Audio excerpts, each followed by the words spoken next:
First time I came, it was the 23rd of July 1985, and I've been here from ever since, working with this family. Every year, Roy Campbell leaves his home in Jamaica to work at an apple and lavender farm in southwestern Ontario. Yeah, this is where everything happened for me. I came 85, I married 1986, and I've been with my wife from ever since. And all I achieve is from here. I have a nice business back home, a grocery shop and a bar that my wife and kids take care of when I'm here.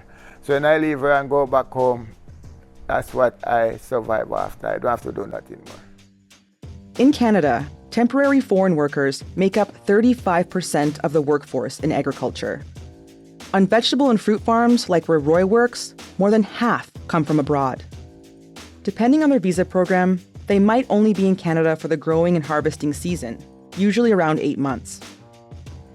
These workers are responsible for keeping food on our tables, and they fill a critical labor gap in Canada. But in recent years, Canada's dependence on this labor force has increasingly come under criticism because of what it means for Canadian jobs and how it leaves workers themselves vulnerable to exploitation.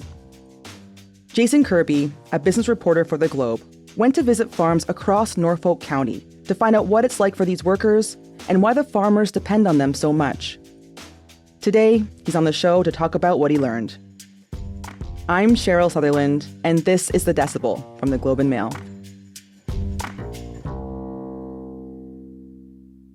Hi, Jason. Thanks so much for being on the show. Thanks for having me on.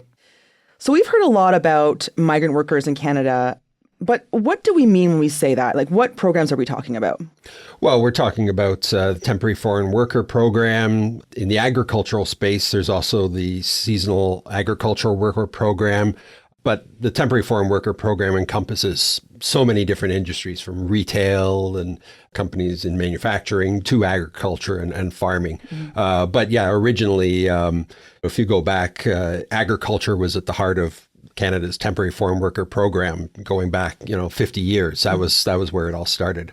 Yeah, and today we're going to really focus in on the agricultural sector here, because you spent some time in Norfolk County, which is sometimes called Ontario's garden because of the huge amount of farms there. And you spent some time with people while they were working, including someone named Roy Campbell. Can you tell me about Roy? Yeah, Roy is from Jamaica.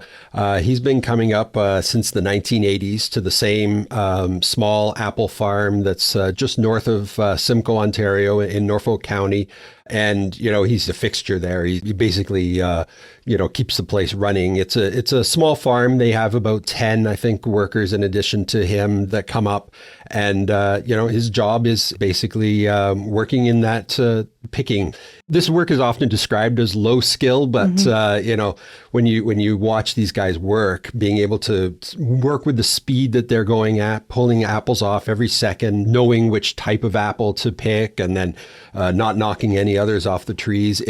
You wouldn't call it low skill if you actually had to do it yourself. But yeah, he's been coming up, and it's really interesting because he has also seen this program very much change his life, with what it's enabled his family, putting his kids through school and things like that. Here he is in his own words. No, a program like this, for us in Jamaica and the guys from the Caribbean, this program make 100% difference in our life because it helps to school the kids them, like build home, help you to do a business, like everything this program offer us. Really interesting to hear what he has to say there. Like, it's at 100% change in his life.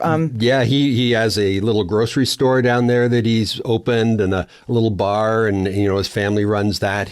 Two of his sons have followed him into the temporary agricultural worker program, one in the U.S. and one in Canada as well. And so, he said, if you looked around and you saw how many nurses and lawyers and doctors in Jamaica are there because they were put through school by their parents taking part in this program and sending that money back. It's hundreds and hundreds of millions of dollars a year that flow into Jamaica. You mentioned Roy as a fixture because he's been coming since the 80s. How old is he now? He's in his 60s. He's getting close to retirement age. Yeah. You know, I asked him, how long are you going to continue doing this? And he was like, well, he just likes to keep going. He didn't really say that when he was going to end, but he did say if that farm ever went away, that was going to be it for him. When it comes to apple picking, I mean, it's a very physical job, pretty strenuous. And I would think for a very strenuous job for someone in their 60s.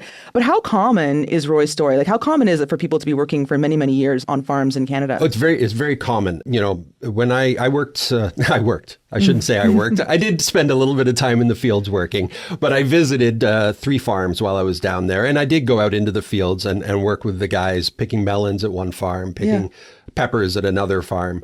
And nobody had been coming up for less than 4 or 5 years at a minimum, you know. And it's interesting. I'm 51. And I wasn't even the oldest guy out there in the pepper field picking. There's some guys even older than me, which really was humbling because it was very hard work and I was very sweaty and a real mess at the end of it. But these guys just, even the guys who were older than me just powered on right through. It was quite impressive to see. Tell me about how you felt afterwards, because... Sore. Yeah. Very sore, very sweaty. I mean, it was also, this is work that I did when I was in high school. Yeah, I want to get into that because you actually worked on farms when you were younger. What was your experience like when you were working on farms? So back at that time, it wasn't uncommon. It was very common, in the late 80s or early 90s that you would see, local kids working on the farms. I worked in strawberry farms, cucumbers, potatoes, then graduated to tobacco, which is also a very big crop down there in Norfolk. But there was lots of other guys, from school out there in the fields working alongside, at 2 of the farms I worked at, there was Trinidadians at one and Mexicans at another. And so I worked alongside these guys at that time. Anyway, I discovered that it's not something that I would be able to do for any extended period of time. I managed to do one really, really long row of peppers. And by the end of it, my back was extremely sore and it was hot. And, this is really hard work. And I think that that's one of the reasons why you don't see any Canadians out there in these fields doing this. Why did you want to go back now to see what it was like? Well, there's a couple of things. One, the whole temporary foreign worker program has really come in focus over the last couple of years as a result of the rapid population growth in Canada, the pressures on housing and services that have come with that population growth, and the backlash against that we're now seeing. And then also at the same time in the United States, obviously, we're seeing the Trump administration cracking down on undocumented workers, doing raids, ICE raids, and in the fields in California and Oregon and places like that, it's really becoming a real problem because workers are not showing up and, crops are rotting in the fields. And so just kind of against that whole backdrop, we wanted to go and take a look at what these guys do here in Canada, just how much we depend on them for the food that we get on our plates. It all happens behind the scenes. We don't really, especially living in the city, you don't realize what's going on, what it takes to harvest these crops and the sacrifices that these guys make to do this. Yes, it's rewarding. They take a lot of money home with them and it leads to a large change for their lives. But it also means being away from your family for 8 months of the year.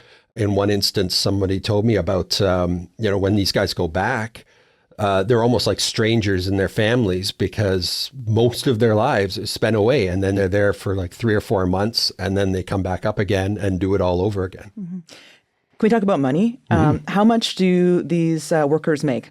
It's a minimum wage job, basically. At the farms that I visited, you also see like Roy, for instance, doesn't make minimum wage because he's got kind of like a team leader responsibilities and other things. And so you see that for guys who've come back year after year to these farms. How much would that be per season for a person? Like how much are they making? And for instance, Roy would be making $25,000 basically roughly after deductions because they have to pay tax, they pay employment insurance, they pay into the CPP pension program. $25,000 doesn't sound like a lot up here, though when you compare it to what a agricultural worker in Jamaica would be earning, more like $3.46 an hour, versus the minimum wage here of $17 to $18 an hour. That's why this money goes so much further back home. Mm-hmm. You mentioned they pay into CPP and those kind of things. Do they get that money back in the end? You can get the pension. Mm-hmm. You have to go through hoops and fill in paperwork and everything when you actually, like Roy, would get to that age. And he probably will have a pretty decent pension. Mm-hmm. Most are never able to claim back any of the employment insurance just because they don't work here long enough. The terms of the seasonal agricultural worker program are you're only here for 8 months at a time. And, like for the vast majority, they don't ever get a chance to qualify. So they're paying into these programs that they don't necessarily get to benefit from. We all do because they're contributing to it. They're paying that, income tax into that system. So, even though they're putting that money into it, there's no way for them to benefit from it. So this work sounds like a very physical, very demanding job, which is essentially minimum wage. How do the workers view their work? They readily admit that it is hard work. It is hot. Several of them talked about the heat, and they also talked about sacrifice because they're coming up here 8 months of the year. They're not seeing their families for all of that time. But, the flip side of that sacrifice is the opportunity that comes with those jobs and that money that they send back. And almost everyone I spoke to talked about buying land with the money that they've got from up here and building a house or building a business and starting a coffee farm in Mexico, things like that. And they have this work ethic that you frankly just, I don't think you see in modern Canada when it comes to that kind of work. We don't see Canadians out in the fields willing to do that kind of work. For minimum wage, ultimately, that's the thing here. I tend to think even if you paid $25 or offered $30 an hour, you still wouldn't get a lot of Canadians willing to do it. And it's interesting because the farmers themselves, they tell me, this is minimum wage work. We know, we hear that it's, accusations that it's just cheap labor, but it's not necessarily that these workers are cheap. To the farms, they're not. They actually could cost more. It's that they're reliable and dependable because they're there. Because when it comes to harvest, you don't have a say of when the fruit or the vegetables are going to come out. When they're ready, they have to come out. Doesn't matter whether it's working 7 days a week, because there is no overtime in agriculture. So you're going to have to be working 7 days a week. So, I spoke with one fourth generation farmer, Nathan Sebulak, from near Delhi, and this is what he had to say. Hiring somebody locally at minimum wage would cost us less money. It's not about the cost of the labor. I mean, it is to offer competitive pricing with the commodities that we grow, but it's about having a dedicated workforce that a lot of what we do is dependent on the weather and the environment that we're in when the crop's ready. Jobs need to get done on at certain times, and it's about having a workforce that's willing and dedicated to be able to help get the task done. We'll be right back.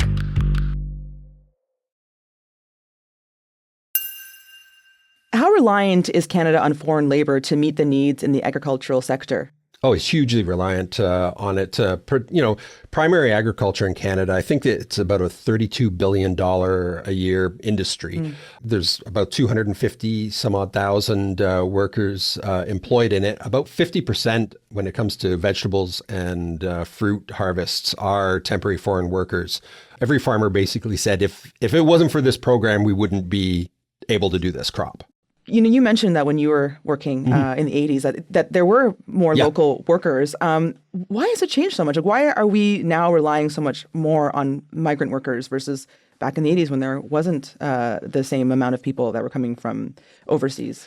It's a great question. I mean, part of it is labor standards have changed. The idea of, I'll tell you, when I was working in the fields, and at the end of the harvest, when it came time to go to school, there basically was this unspoken understanding that the schools would just let us keep working in the fields for a couple of more weeks, 2 or 3 weeks to finish harvests so that, the crops could get out of the fields or the tobacco. I did that And can you just imagine a high school saying, sure, yeah, you can miss the first 2 or 3 weeks of school so you can finish up the tobacco harvest. Also, one of the things is we do see now a later harvest. And I think climate change has extended that's great for farms that want to get more yield out of their fields. But it also means that you're now pushing into October and November some crops. One of the challenges is if you're going to work in this kind of temporary job that's seasonal, what are you going to do the rest of the year? And you also need to be able to own a car to get out to these farms to work. And all of those costs for Canadians have risen and outpaced the minimum wage increases.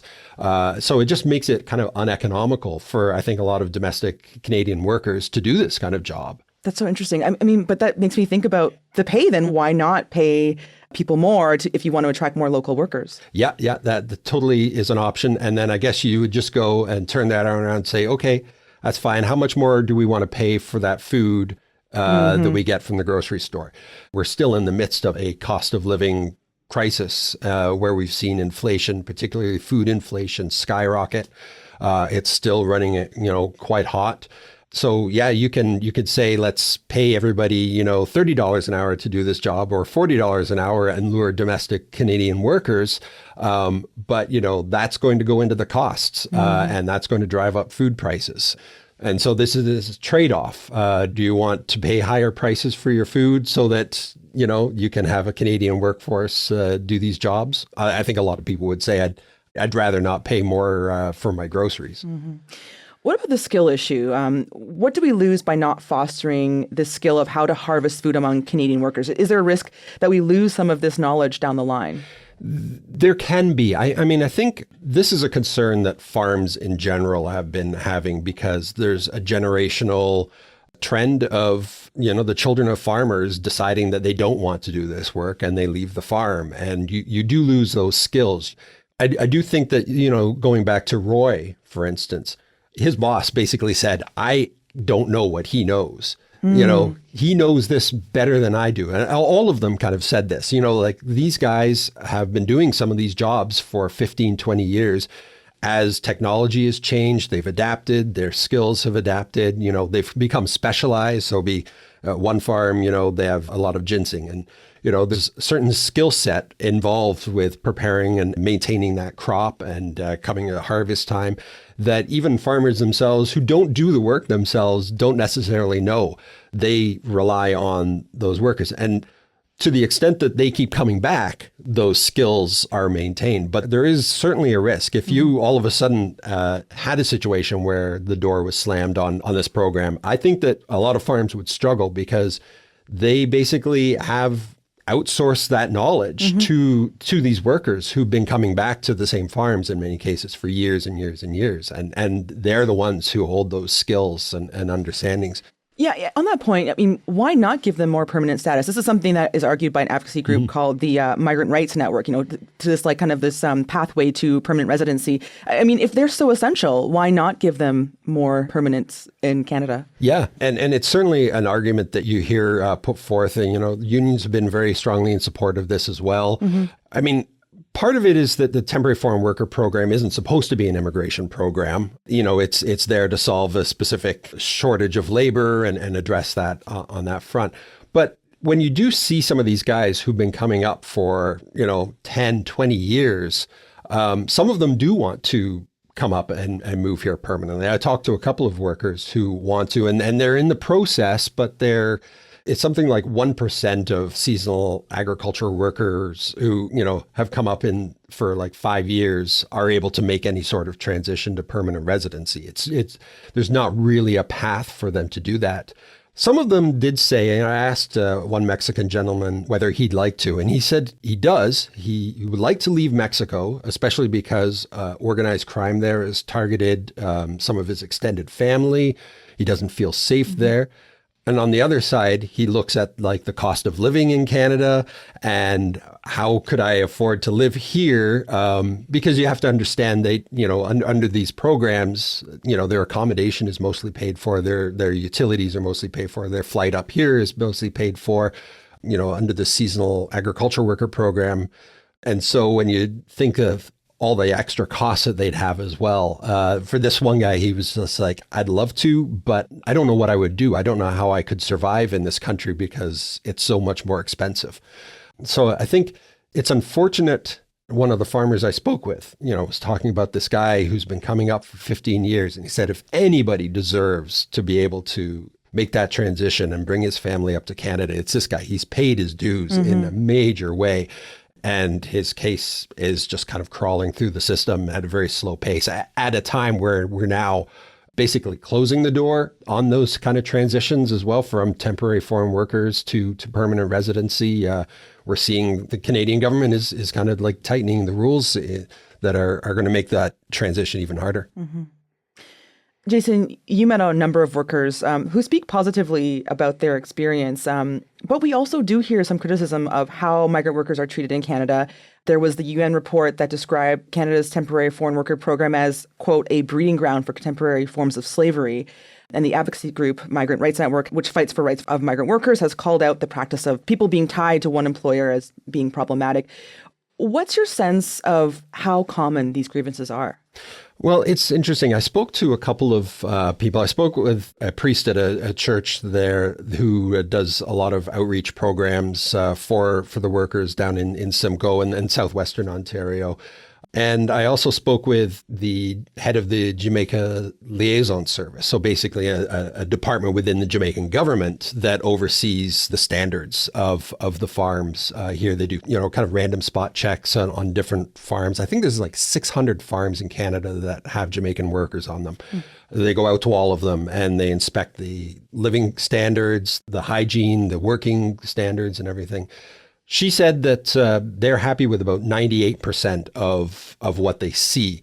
But I kept hearing this from everybody, that there's this 2% potentially to 3% on the farms, and it may be higher in other industries. So I'm just talking about within the farming sector, where there are potential abuses happening.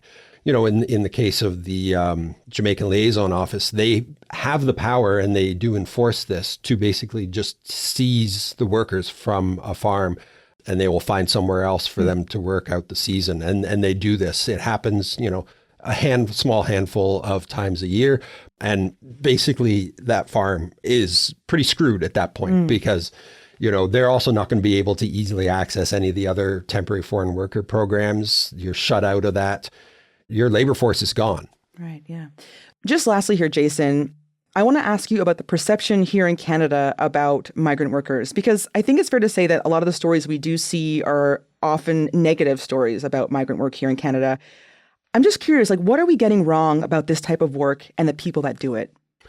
Well, I think the big thing is that we just don't have an appreciation for the work that these guys are doing. It's largely unseen for most Canadians who live in cities and towns. And I think there is that sense of a frustration amongst some of the workers that, when I was speaking to Roy, he was like, I don't know why Canadians don't want to come out to work in the fields. Like, where do you think your fruits come from? Where do you think your apples come from? To him, the work he does is integral to our food security in Canada and where we get our meals from. And I do think that in some ways, some of these guys do feel underappreciated that way by Canadians because they don't understand this disconnect that we seem to have between this is how we get our food in Canada. Mm-hmm. Yeah. Jason, it's been great having you on the show. Thanks so much. Thank you very much. That was Jason Kirby, a business reporter for The Globe. That's it for today. I'm Cheryl Sutherland. Our producers are Madeline White, Michal Stein, and Ali Graham. David Crosby edits the show. Adrian Chung is our senior producer, and Angela Pacenza is our executive editor. Thanks so much for listening, and I'll talk to you soon.